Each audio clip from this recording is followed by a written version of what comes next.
Selamat pagi, kita bersama lagi dalam ruang bicara yang dibawakan kepada anda tentunya di Bernama TV, dan tumpuan kita masih lagi tentang Belanjawan 2021, dan hari ini kita akan mengajak anda untuk mendapatkan pandangan dan juga pendapat daripada Sabah dan Sarawak. Jadi dua tetamu yang cukup hebat sebenarnya sudah pun bersiap sedia, dan kita akan hubungi kedua-dua tetamu ini melalui hubungan ataupun kemudahan Skype.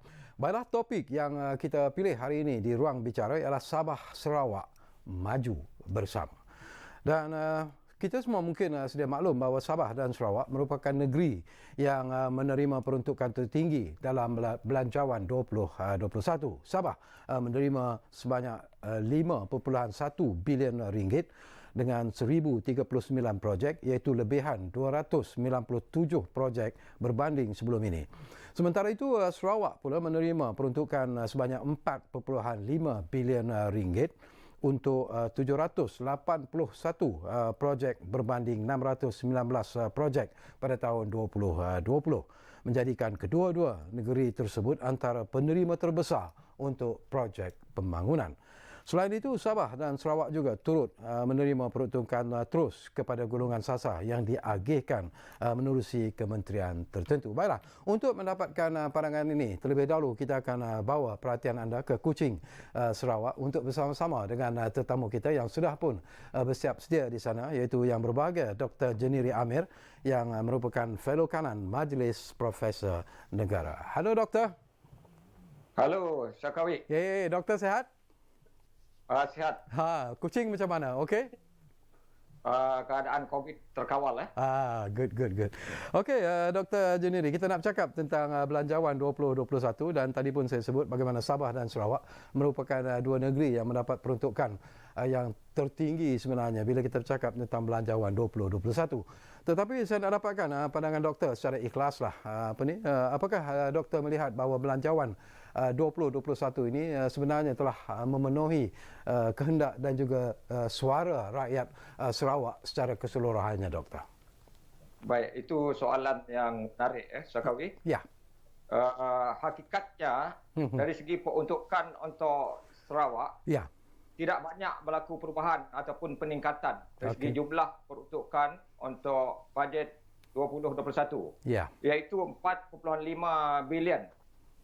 Jadi berbanding dengan bajet untuk 2020, 4.4 bilion. Jadi maksudnya hanya sekitar 100 juta saja peningkatan. Jadi walaupun terdapat peningkatan itu, sebenarnya dari segi pembangunan, peruntukan untuk pembangunan terdapat dari segi kadarnya penurunan yang jelas, iaitu daripada 7.8% menurun pada 6.5%. Jadi kalau berdasarkan pandangan setengah-setengah pihak di sini, memang ada rasa yang tidak puas hati, tapi saya secara peribadi berfikir kita perlu berfikir secara objektif ataupun beri pandangan objektif, mengambil kira pelbagai kekangan yang dihadapi oleh negara ketika kita berdepan dengan ancaman COVID-19. Betul. Jadi bagi saya, peruntukan yang telah disalurkan itu memadai untuk ketika ini, kerana yang penting ialah peruntukan itu besar berbanding dengan negeri-negeri lain. Kerana silakan, yang penting ialah daripada peruntukan ini akan dapat dirancangkan lagi pembangunan dari segi infrastruktur ataupun prasarana, bekalan api, elektrik, jalan raya, pendidikan, kesihatan dan sebagainya lagi. Okey, sesuatu yang menarik jugalah kalau kita lihat insentif dalam Belanjawan 2021 ini. Antara penekanan yang diberikan doktor ialah pengiktirafan ataupun kenaikan kepada asas telekomunikasi, terutamanya di Sabah dan juga di Sarawak sendiri. Dan apakah ini akan meluaskan lagi capaian jaringan internet di luar bandar? Kerana itu dikatakan sebagai satu masalah yang besar sebenarnya di Sarawak. Betul sekali. Jadi salah satu daripada masalah yang dihadapi di Sarawak ialah dari segi jurang digital, jurang digital ataupun internet yang di mana aksesnya kepada internet ini ada satu yang bermasalah, khususnya di kawasan luar bandar.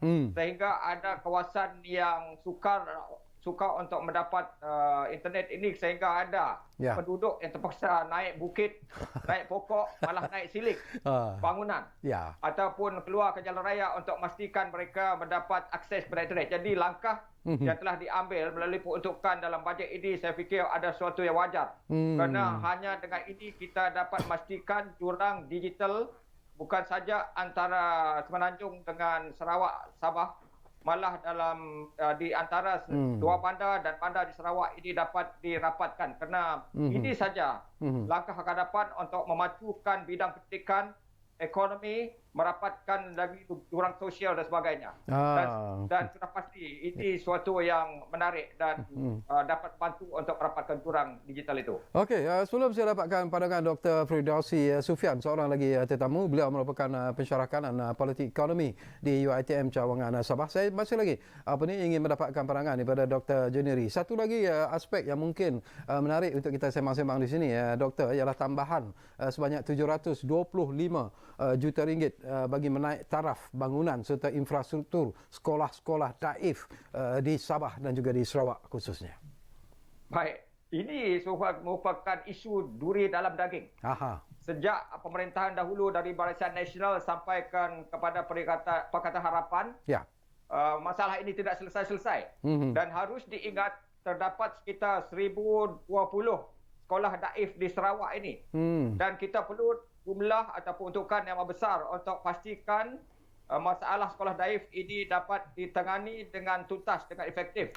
Kalau tidak, akan berlaku jurang besar antara dalam kalangan dari segi pendidikan antara pelajar atau murid buah bandar dengan murid. Jadi masalahnya ialah kita perlu ada komitmen politik atau political will yang jitu bagi memastikan kita dapat selesaikan masalah ini supaya pelajar di Sarawak, sekolah Sarawak ini dapat berdiri sama tinggi dengan sekolah dan pelajar di bandar dan juga di Semenanjung.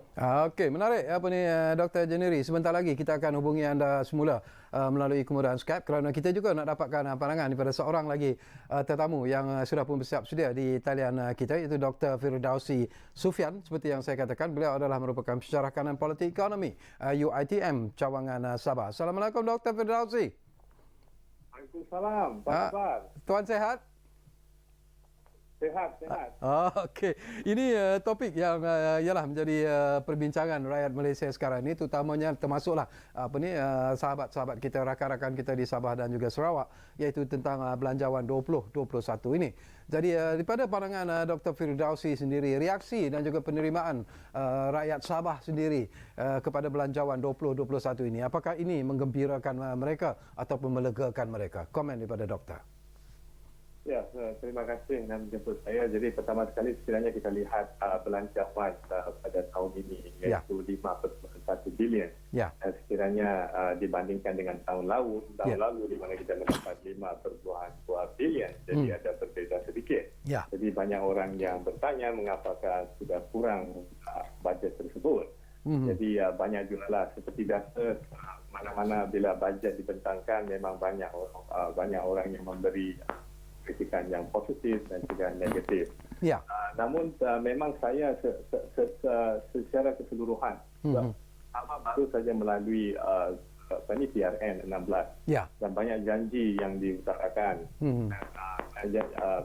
Bukan sahaja janji dan juga banyak lagi projek-projek yang telah dijanjikan juga. Jadi pada pandangan saya banyak orang anggap bajet 2021 ini sepatutnya dekat lebih daripada 5.1 bilion, mungkin 5.5 bilion, 56 bilion.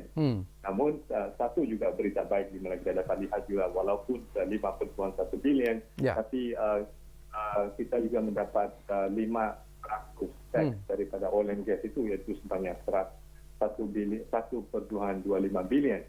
Jadi ini juga ada satu perkara yang baik dan juga belum lagi tahu lagi statusnya itu di mana yang 500 milion yang daripada 40% revenue pada negeri itu pun akan dibagi, tapi itu masih dalam perbincangan dan kita belum tahu lagi.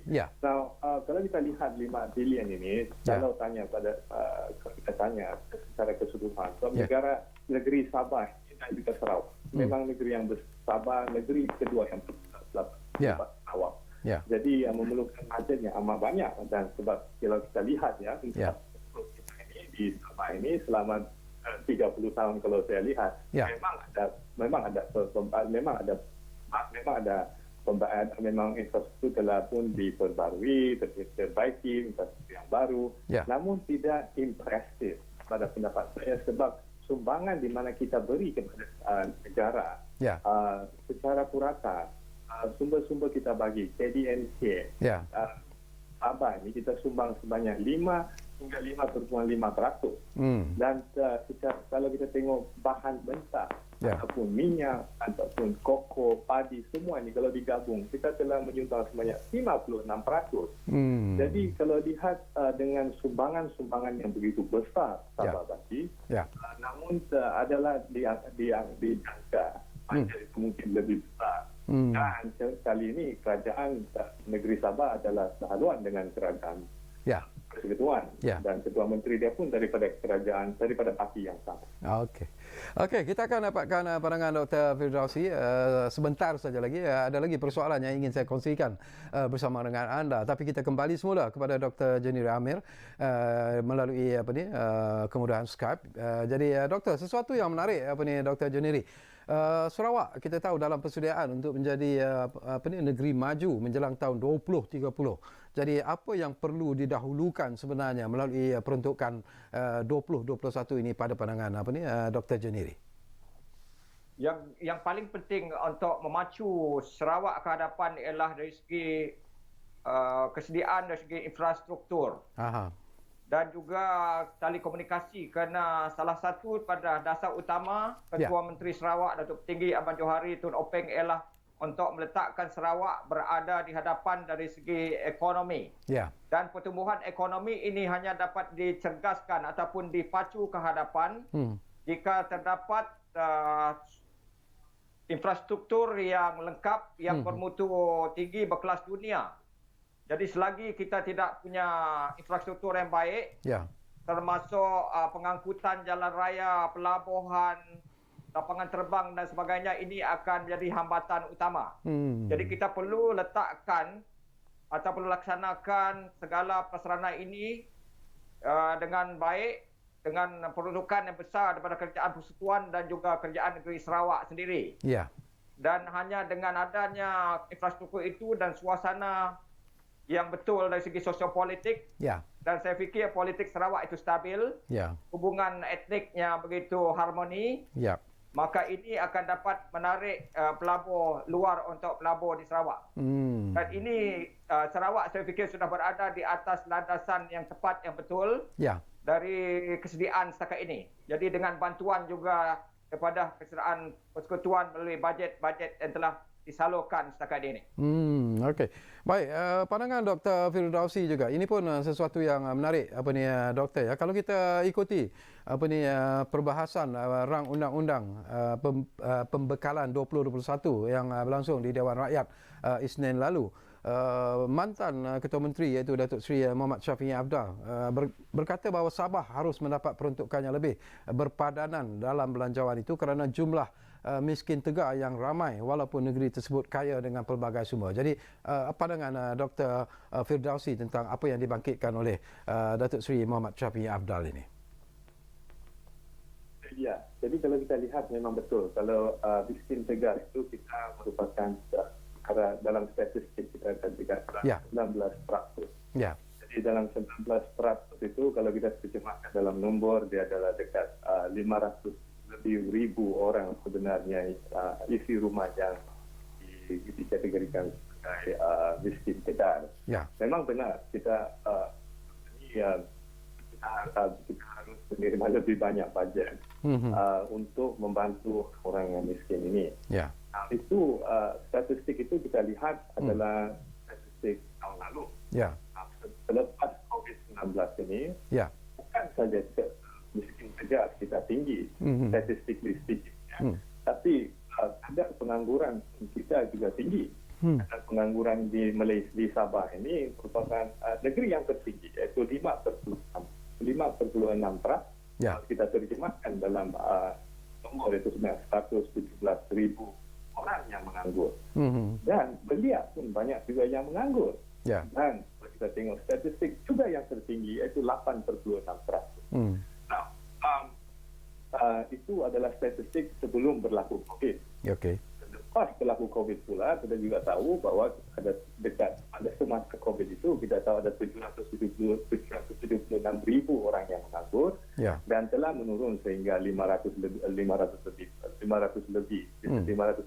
lebih macam itu. Tapi kita boleh estimate dekat 25 ataupun 30% itu datang daripada Sabah. Sebab semasa COVID itulah banyak orang-orang yang menganggur sebab pekerjaan-pekerjaan di Sabah itu banyak yang bersifat kontraktual dan juga informal. Dan apabila SME ini banyak terjejas disebabkan COVID itu, banyak yang menganggur sebenarnya. Dan apabila mereka menganggur, sudah tentu mereka jatuh pada miskin tegar itu. Nah, sekarang yang kita perlu utamakan, apa yang kita perlu buat sekarang ini, memang bajet perlu besar, terutamanya untuk membantu orang-orang B40 ini dan juga yang miskin tegar ini. Saya rasa bajet itu jelas. Tapi sekarang ni dalam pelaksanaan bajet dan bagaimana kita hulurkan bantuan ini. Sebab kalau kita lihat juga sebelum ini ada juga di kajian dibuat iaitu UNICEF di mana kita ada bantuan prihatin tapi ramai yang tidak dapat. Jadi sama juga dengan isu sekarang ini yang miskin tegar ini. Saya rasa kerajaan mempunyai data-data semua ini data-data ini dan pastikan mereka mendapat bantuan tersebut. Nah, untuk membantu mereka juga ini ada satu lagi isu yang menyebabkan mengapa Sabah begini kaya. Seperti mana yang saya cakapkan tadi, kita menyumbang sebanyak 56% sumber dan kita menyumbang 5 hingga 5.6 KDNK negara dan kita adalah top 5. Di Sabah ini adalah struktur ekonomi. Jadi bajet yang kita ada ini, walau bagaimana besar pun, dan sekiranya kita tidak menegasikan kepada perubahan struktur ekonomi, kita akan sentiasa maintain status quo, miskin tegar tinggi, kadar pengangguran. Kenapa? Sebab Sabah ini selalu bergantung pada beberapa sektor sahaja, terutama sektor pelancongan. Pelancongan pada masa COVID ini memang kedua ekspor bahan mentah dan kita mempunyai hiliran yang terhad. Hiliran inilah yang sebenarnya yang penting untuk mempelbagaikan ekonomi. Sebab di Sabah ini hiliran kita itu amat terhad dan diversification itu tidak berlaku, tidak mengembang. Jadi inilah isu sebenarnya. Bila bajet itu digunakan, contohnya kita mengeluarkan pertanian sebanyak 16.7%, ketiga terbesar di Malaysia ini. Namun kita hanya ekspor bahan-bahan mentah, tapi kita tetap import balik makanan. Jadi tidak ada proses hiliran itu, terutama dalam proses membuat makanan. Contohnya, sebab bila tidak ada hiliran itu, maka peluang pekerjaan pun terhad. Dan inilah yang berlaku di Sabah ini kerana struktur ekonomi kita itu. Jadi biarlah bajet yang memang betul kita kena besar dan biarlah dia membawa kepada changes. Baik, menarik Dr. Firdausi. Cuma jelas hakikatnya hakiki masih lagi terganggu sebenarnya telekomunikasi antara kita dengan Dr. Firdausi. Jadi itu yang dibangkitkan sebenarnya sistem telekomunikasi yang perlu diletakkan ataupun diangkat diperbaiki. Kerana kita lihat, kita dengar tadi bagaimana masalah walaupun kita menghubungi melalui telefon tetapi masih lagi penerimaan suara itu kurang jelas dan sebagainya. Jadi itu hakikat yang harus dilihat dengan serius dalam belanjawan 2021 ini. Baik, kembali semula kepada Dr. Juniri Amir. Ini pun sesuatu yang menarik juga, Dr. Juniri. Kita difahamkan bahawa dulu orang bercakap tentang lebuh raya Pen Borneo, kenapa lebuh raya ini perlu sebenarnya bagi pembangunan Sabah dan juga Sarawak.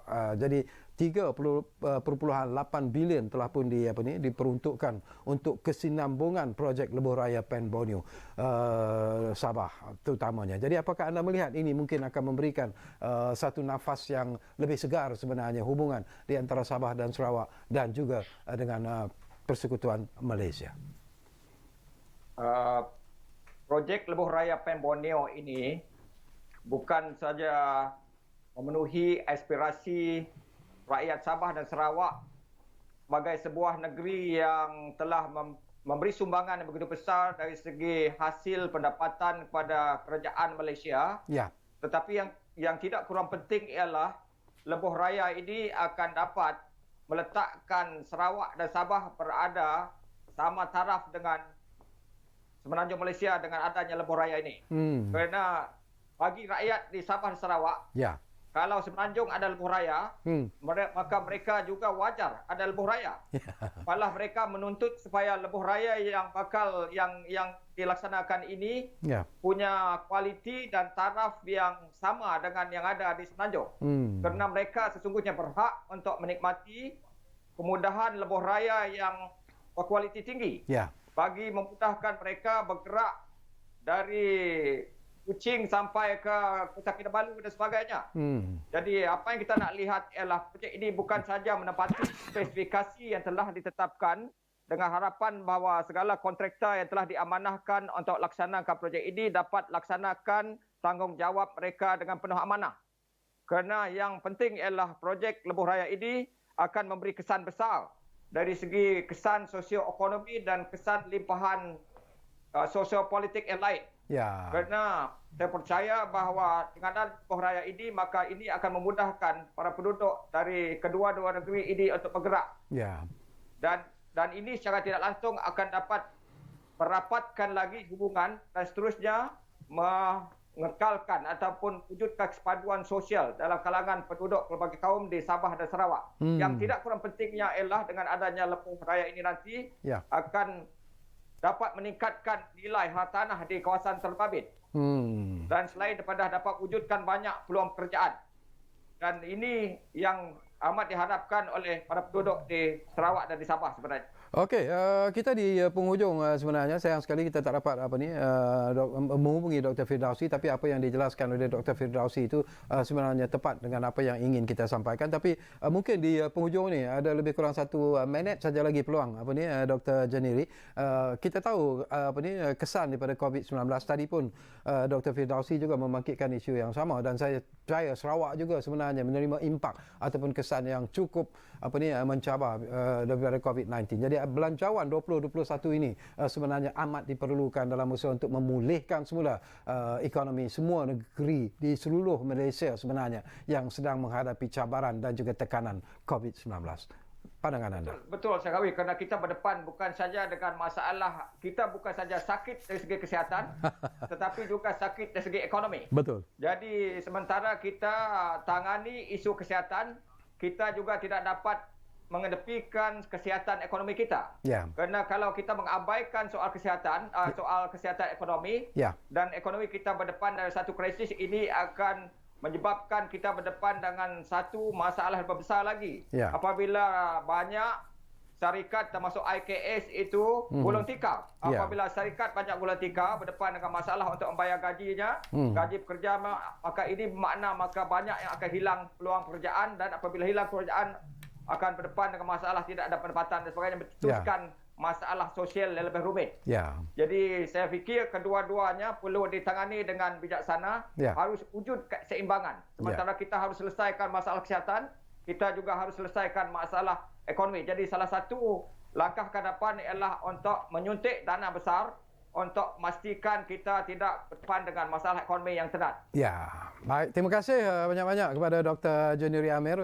Walaupun banyak yang ingin kita kongsikan, tapi masa mencemburui kita. Kita juga ingin mengucapkan setinggi-tinggi terima kasih kepada Dr. Firdausi Sufian, iaitu pensyarah kanan politik ekonomi UiTM Cawangan Sabah, dan mungkin di masa-masa yang akan datang kita akan membawa kedua-dua tetamu ini duduk di studio ruang bicara ini untuk bercakap tentang isu belanjawan ini. Jadi terima kasih banyak-banyak Dr. Janiri, terima kasih kepada Dr. Firdausi, dan tentunya terima kasih kepada semua yang memberi perhatian kepada ruang bicara ini. Dan jangan lupa bila kita bercakap tentang belanjawan 2021 ini, ingatlah, teguh kita menang bersama.